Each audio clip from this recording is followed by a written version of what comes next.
उसके गिरने से क्या हुआ, 7,000 लोग मर गए और जो बच गए वो डर के मारे परमेश्वर की महिमा करते हैं। अब ये बात सही बात है, जब डर होता है, जब कोई प्रॉब्लम्स आती है, जब कोई मुसीबतें आती हैं, तब जो है डर के मारे परमेश्वर की महिमा और जोरों शोरों से और ज़्यादा से लोग करने लगते हैं, जैसे कोविड के समय में हुआ था।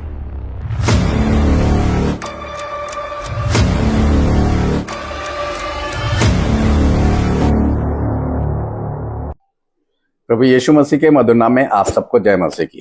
प्रभु आप सबको बताए से आशीष दे, आमीन। हम बात कर रहे हैं गर्जन, शब्द, बिजलियां और भूकंप के बारे में। बार बार प्रकाशित वाक्य के अंदर आए हैं, उनके बारे में बातचीत कर रहे हैं। पिछले संदेश में हमने शब्द के विषय में सीखा था। आज हम जो है भूकंप के विषय में सीखेंगे, और ये सिर्फ प्रकाशित वाक्य की पुस्तक से ही नहीं बल्कि परमेश्वर के वचन से और भी जगहों से हम सीखेंगे कि आखिर इन सब का कारण जो है, जो परमेश्वर के वचन में लिखा हुआ है, इसका क्या कारण है, इसके परिणाम क्या हैं, परमेश्वर इन सब चीजों से क्या बताना चाहता है, क्या कहना चाहता है। तो सबसे पहले हम प्रकाशित वाक्य की पुस्तक से ही देखते हैं। प्रकाशित वाक्य 8 अध्याय उसके 5 पद में जब आप वहां पर पढ़ेंगे तो वहां पर लिखा हुआ है कि जो सरदूत है, एक सरदूत ने वेदी की आग उठाकर पृथ्वी पर उंडेल दी, और जब पृथ्वी पर उंडेल दी तो बहुत चीजों के साथ साथ भूकंप भी हुआ। ये भूकंप जो पृथ्वी पर आया, जो स्वर्ग में जो परमेश्वर का मंदिर है, उसकी जो वेदी है, उस वेदी की जो आग जो पृथ्वी पर उंडेली गई, उससे जो भूकंप उत्पन्न हुआ है, ये किस चीज को दर्शाता है? ये परमेश्वर के क्रोध और परमेश्वर के न्याय को दर्शाता है। इन दो बातों को दर्शाता है यहां पर प्रकाशित वाक्य 8 और उसके 5 पद में जो बात लिखी हुई है। अब हम आते हैं एक भूकंप के बारे में और पढ़ते हैं प्रकाशित वाक्य की पुस्तक से, और उसको देखेंगे कि उसका आना क्या है, किस बात को प्रमाणित करता है। आप मेरे साथ निकाल सकते हैं प्रकाशित वाक्य 11 अध्याय और उसका 13वां पद। फिर उसी घड़ी एक बड़ा भूकंप हुआ और नगर का 10वां भाग गिर पड़ा, और उस भूकंप से 7,000 मनुष्य मर गए और शेष डर गए और स्वर्ग के परमेश्वर की महिमा की। अब यहां पर ध्यान देने की बात है, एक बहुत बड़ा भूकंप जो है वो आया। प्रकाशित वाक्य 11 अध्याय उसके 13वें पद में इस बात को लिखा है। मगर उस भूकंप के आने से क्या हुआ? उस भूकंप के आने से जो एक नगर है, अब वहां पर जो है प्रकाशित वाक्य की पुस्तक में एक नगर की बात हो रही है कि एक नगर है और उस नगर का जो 10वां भाग है, यानी 10वां हिस्सा जो है उस नगर का, वो गिर पड़ा। उसके गिरने से क्या हुआ? 7,000 लोग मर गए, और जो बच गए वो डर के मारे परमेश्वर की महिमा करने लगे। अब ये बात सही बात है, जब डर होता है, जब कोई प्रॉब्लम्स आती है, जब कोई मुसीबतें आती हैं, तब जो है डर के मारे परमेश्वर की महिमा और जोरों शोरों से और ज्यादा से लोग करने लगते हैं, जैसे कोविड के समय में हुआ था। मगर यहां पर हम बात कर रहे हैं, ये नगर क्या है? जिस भूकंप आया और उस भूकंप के आने से नगर का जो 10वां हिस्सा जो है, 10वां भाग जो है, वो गिर पड़ा। ये नगर जो है, ध्यान करिएगा, ये नगर यरूशलेम को नहीं दर्शाता है।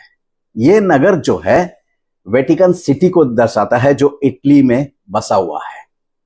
कि ये जो भूकंप है, ये भूकंप उस नगर पर, यानी जिसने परमेश्वर के वचन में गड़बड़ियां डाली हैं और परमेश्वर के वचन में एक भारी फेर बदल करा है, तो परमेश्वर का क्रोध जो है उस नगर पर प्रकट हुआ है, जिससे उसका 10वां भाग गिर गया, और परमेश्वर ने अपने क्रोध को प्रकट किया है कि अब मैं जो हूं, अपना क्रोध इस नगर के ऊपर उंडेलूंगा और इनको दंड दूंगा, क्योंकि इन्होंने मेरे वचन से खिलवाड़ किया है। ये जो भूकंप आया है, ये उस चीज को जो है वो दर्शाता है, और यहां परमेश्वर का वचन जो है इस बात को बताता है। परंतु जब आप एक और भूकंप के बारे में है, हम और भी बहुत सी जगहों से पढ़ेंगे, मगर पहले हम प्रकाशित वाक्य में जो भूकंप आए हैं उनके बारे में क्लियर कर लें, क्योंकि कई जगह प्रकाशित वाक्य के अंदर फिर भूकंप हुआ, फिर गर्जन हुए, फिर शब्द हुआ, बिजलियां हुई, ये शब्दों को आपने सुना होगा। इन्हीं शब्द के बारे में जो है हम जान रहे हैं कि आखिर ये है क्या। बार बार इस बात को रिपीट किया जा रहा है प्रकाशित वाक्य की पुस्तक में। जब प्रकाशित वाक्य 11 अध्याय उसका 19 पद पढ़ेंगे तो वहां पर लिखा हुआ है कि परमेश्वर का मंदिर जो है वो खोला गया। अब परमेश्वर का मंदिर खोला गया और यूहन्ना जो है परमेश्वर के उस मंदिर में वाचा का संदूक देख रहा है। अब उस वाचा के संदूक पर जब वो देखता है, बस इतना है, ज्यादा कुछ उसके अंदर डिटेल नहीं, कि परमेश्वर का मंदिर जो स्वर्ग में है वो खोला गया और वाचा के संदूक को जो है वो देखता है और उसके बाद फिर बिजलियां हुई और गर्जन हुए और भूकंप हुआ। यहां भूकंप की जो स्थिति है या आप ये कह लीजिए, यहां पर जो भूकंप का अर्थ है उसका अर्थ यह है कि जो वाचा का संदूक दिखाई दे रहा है जिसके अंदर परमेश्वर की वाचा थी, और वो कौन सी वाचा थी? वो वाचा जिसको परमेश्वर ने अपनी उंगली से लिखा था, अर्थात 10 कमांडमेंट्स, 10 आज्ञाएं। उन 10 आज्ञाओं के उस संदूक को जो है वो यूहन्ना देखता है, जो परमेश्वर ने मूसा को दी थी अपनी उंगली से लिखकर। और एक बार नहीं, ध्यान दीजिएगा, मैं बार बार जब 10 आज्ञाओं की बात होती है तो मैं रिपीट करता हूं कि एक बार नहीं, 2 बार परमेश्वर ने उसको अपनी उंगली से लिख कर दिया। पहली बार जब दिया तो वो मूसा ने तोड़ दी थी, और किस लिए तोड़ी थी? कि इजरायली जो थे बछड़ा बनाकर और उसकी वर्शिप करने लगे थे और नाचने कूदने लगे थे। जब मूसा जो था वाचा के संदूक की पट्टियां लेकर जो है वो नीचे आ रहा था तो उसने वो तोड़ दी थी। फिर परमेश्वर ने उसको बुलाया था, फिर परमेश्वर ने उसको अपने हाथ से, अपनी उंगली से लिखकर वो वाचा के 10 आज्ञाओं को जो है मूसा को लिख कर दिया था। और एक बात और भी यहां विशेष है कि इस वाचा के संदूक में जो वाचा की 2 पट्टियां रखी हुई हैं, इस पट्टी को प्राप्त करने के लिए मूसा दोनों बार 40 दिन और 40 रात निराहार रहा था, कुछ भी नहीं खाया पिया था, पानी तक भी नहीं पिया था, ना खाना खाया था। यह विशेष बात जो है वो यूहन्ना उसमें देख रहा है। इसका मतलब क्या है कि परमेश्वर उस भूकंप के माध्यम से यह बताना चाहता है कि मेरी सामर्थ वैसे ही रहेगी जैसे इजरायलियों के समय में वाचा के संदूक पर थी, और मेरी सामर्थ वैसे ही उस नई पृथ्वी पर और उस नए आकाश के नीचे उस नए मंदिर में उस वाचा के संदूक पर वैसे ही मेरी सामर्थ प्रकट रहेगी। वो रहेगी आने वाले समय में, जब हम कहते हैं ना कि हम परमेश्वर के राज्य में प्रवेश करेंगे, हम परमेश्वर के राज्य में जाएंगे, तो उस राज्य में वाचा का वो संदूक होगा और उस संदूक पे परमेश्वर की सामर्थ्य जो है वो विराजमान होगी। ये भूकंप इस बात को प्रकट करता है। फिर हम देखते हैं कि परमेश्वर का वचन कहता है कि जब आप प्रकाशित वाक्य 6 अध्याय और उसका 12वां पद पढ़ेंगे, उसमें कई चीजें हैं। जब आप उसको पढ़ेंगे कि सूरज जो है वो कंबल के समान काला हो गया, चंद्रमा लहू के समान लाल हो गया, आकाश से तारे गिरे और एक बड़ा भूकंप आया। और उस बड़े भूकंप के बहुत से जो चर्च हैं इस बात को एक्सप्लेन करते हैं कि जो बड़ा भूकंप आया था 1 नवंबर 1755 में, लिस्बोन का जो भूकंप था, लिस्बोन का भूकंप था, एक बहुत बड़ा भयंकर भूकंप था वो। और वो जब लिस्बोन में जब वो भूकंप आया था 1 नवंबर 1755 में, तो लिस्बोन शहर पूरा का पूरा जो था वो पृथ्वी में समा गया था, यानी तबाह और बर्बाद हो गया था और बहुत नुकसान हुआ था। सुनामी भी आई थी, आग लग गई थी उस शहर के अंदर, क्या कहते हैं, उस भूकंप के द्वारा जो थी आग लग गई थी बहुत ज्यादा। मगर कुछ लोग सिर्फ वहीं तक सीमित रहते हैं 1755 तक। ऐसा नहीं है, हमें सिर्फ वहीं तक नहीं सीमित होना चाहिए और सिर्फ ये सोचकर हम प्रकाशित वाक्य 6 अध्याय और उसका 12वें पद में जो छठी मोहर है उसको ये कहकर कि हाँ भाई छठी मोहर पूरी हो चुकी है, कंप्लीट हो चुकी है, तो ये सोचकर उस बात को वहीं नहीं खत्म कर देना चाहिए। क्योंकि जब आप भूकंपों की बात करेंगे, भूकंप की बात जो है, बहुत बड़े बड़े भूकंप आए। 1960 का सबसे शक्तिशाली भूकंप 22 मई 1960 में चिल्ली में आया था, जिसकी तीव्रता जो थी 9.5 थी और बहुत बड़े लेवल पर यह आया था। और मेरे ख्याल से 26 दिसंबर 2004 में जो भूकंप आया था, इस भूकंप को कोई भूलता नहीं है क्योंकि यह बहुत बड़ा था और बहुत से देशों को इसने अपनी चपेट में लपेट लिया था। ये बात है। तो हम ये नहीं कह सकते कि प्रकाशित वाक्य 6 अध्याय 12 पद है, उसके अंदर जो बड़ा भूकंप आया है वो 1 नवंबर 1755 में जो लिस्बोन में आया था, सिर्फ वहीं तक सीमित है, वो नहीं हो सकते। बहुत बड़े बड़े भूकंप हैं। और अभी परमेश्वर का वचन जैसे प्रकाशित वाक्य को आगे पढ़ेंगे तो वो और भी भूकंपों के बारे में बात करता है, और उसके बारे में भी हम जो है वो देखेंगे। आप मेरे साथ निकाल सकते हैं, जब मैंने प्रकाशित वाक्य की बात करी है, प्रकाशित वाक्य 16 अध्याय उसका 17 से 20 तक। 7वें स्वर्गदूत ने अपना कटोरा हवा पर उंडेल दिया और मंदिर के सिंहासन से ये बड़ा शब्द हुआ, हो चुका।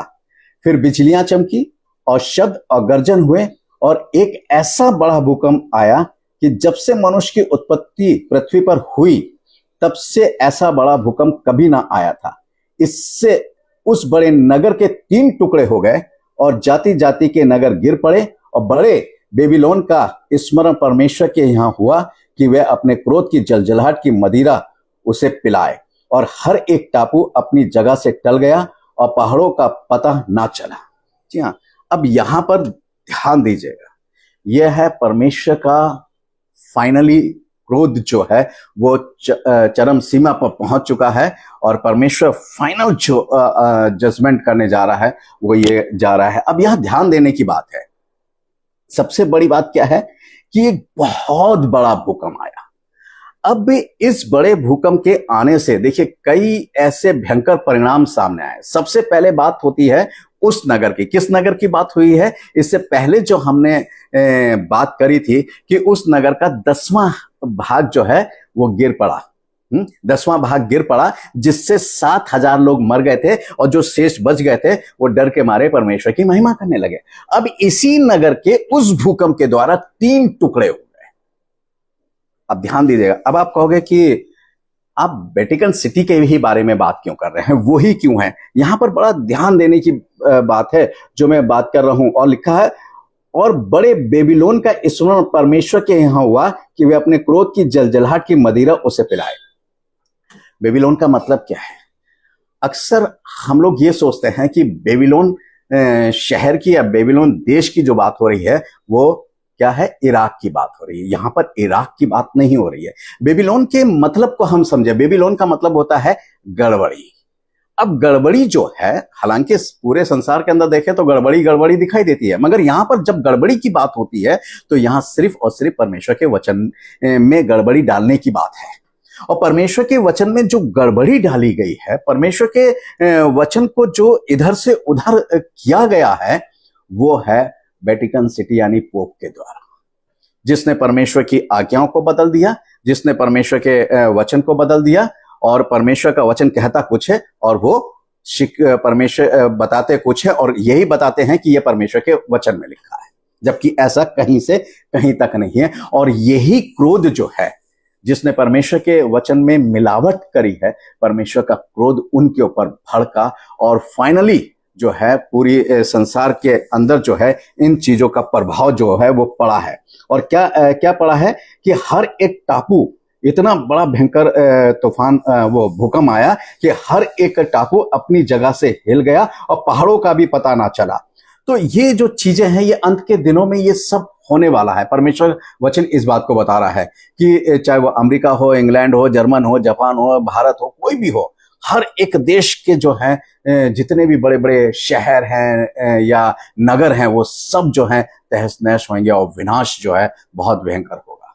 मेरे प्यारे भाइयों बहनों, यदि हम बचना चाहते हैं तो हमारे पास सिर्फ एक ही बचाव का कारण है, वो ये है कि हम अपनी आत्मा प्राण देह परमेश्वर को समर्पित कर दें, परमेश्वर को सौंप दें, ताकि इन सब जो प्राकृतिक विपत्तियां हैं आप उससे बच नहीं सकते हैं जब तक आप परमेश्वर आपको ना बचाए, जब तक आप परमेश्वर की शरण में या परमेश्वर की सुरक्षा में नहीं आ जाए। यदि आप बचना चाहते हैं तो परमेश्वर के संरक्षण में आ जाइए, क्योंकि बहुत सी प्राकृतिक भयंकर मुसीबतें इस दुनिया के ऊपर आने वाली हैं, और उससे सिर्फ परमेश्वर ही हमें बचा सकता है। और वही बचेगा जो अपना जीवन परमेश्वर की इच्छा के अनुसार जिएगा और अपना जीवन परमेश्वर के हाथ में सौंपेगा। तो आइए हम अपना जीवन परमेश्वर के हाथ में सौंपें और उन प्राकृतिक आपदाओं जो इस दुनिया पर आती हैं उससे अपने आप को बचा सकें। प्रभु आप सबको आशीष दे।